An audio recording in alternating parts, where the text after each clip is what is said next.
നമസ്കാരം. Yoga is universal. ഈ ഭൂമിയിലുള്ള സർവർക്കും യോഗ പ്രാക്ടീസ് ചെയ്യാം. അത് ഈ യോഗ ഫിലോസഫി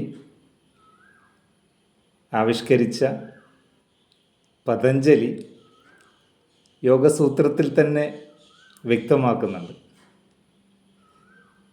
രണ്ടാമത്തെ അധ്യായമായ സാധന പാദത്തിൽ 31-ാമത്തെ സൂത്രം എന്താണെന്നൊന്ന് നോക്കാം.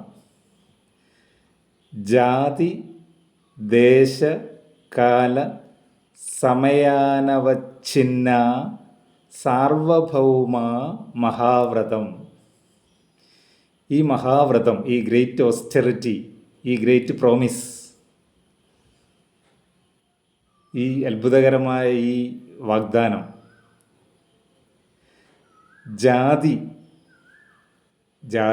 അല്ലെങ്കിൽ മതം, ജാതിക്കോ മതത്തിനോ, ദേശം, ഏത് ദേശക്കാർ എന്നില്ല, ഏത് ദേശക്കാർക്കും ചെയ്യാം, ഏത് രാജ്യക്കാർക്കും ചെയ്യാം, ഏത് കാലം എന്ന് പറഞ്ഞാൽ അതിന് ഒന്ന് രണ്ട് അർത്ഥമുണ്ട്. ഏത് സമയത്തും ചെയ്യാമെന്ന അർത്ഥമുണ്ട്, ഏത് പ്രായത്തിലും ചെയ്യാമെന്നും അർത്ഥമുണ്ട്. ഏത് കാലം, ഇന്ന പ്രായത്തിലെന്നില്ല, ഏത് പ്രായത്തിലുള്ളവർക്കും.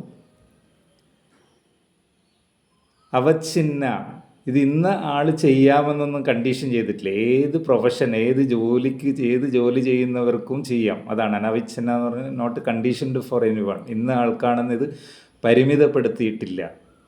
സാർവഭൗമ എന്ന് പറഞ്ഞാൽ പിന്നെ അതിൽ വേറെ ഒന്നും പറയാനില്ല. യൂണിവേഴ്സലി അപ്ലിക്കബിൾ ആണ്. അതിൽ പിന്നെ യൂണിവേഴ്സൽ, സാർവഭൗമ എന്ന് പറഞ്ഞാൽ ഈ പ്രപഞ്ചത്തിലുള്ള അല്ലെങ്കിൽ ഭൂമിയിലുള്ള എല്ലാവരെയും ഉൾപ്പെടുത്തി.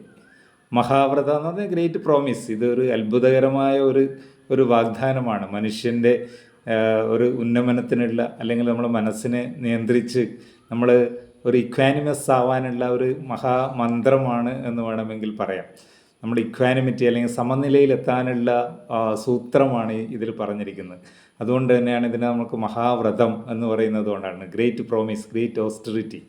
അപ്പോൾ നമ്മളുടെ എല്ലാ ആശങ്കകളും ഒഴിവായി. ഇത് ഇന്ന മതക്കാർക്ക് അല്ലെങ്കിൽ ഇന്ത്യയിലുള്ളവർക്ക്, അല്ലെങ്കിൽ ഭാരതത്തിലാണിത് ഉടലെടുത്തതെങ്കിലും ഇത് ഇന്ത്യയിലുള്ളവർക്ക് മാത്രമല്ല. അതുകൊണ്ട് പതഞ്ജലി, ഇതിൻ്റെ ഓഥർ തന്നെ വളരെ വ്യക്തമായി പറഞ്ഞു കഴിഞ്ഞാൽ അത് ഓഥൻറ്റിക്കായി. അപ്പോൾ അത് ഈ രണ്ടാമത്തെ ചാപ്റ്ററിലെ 31-ാമത്തെ സൂത്രം ഓഥർ തന്നെ അത് ക്ലാരിഫൈ ചെയ്യുകയാണ്, ഇത് ആർക്കൊക്കെ ഉപയോഗിക്കാം എന്നത്. Okay, thank you.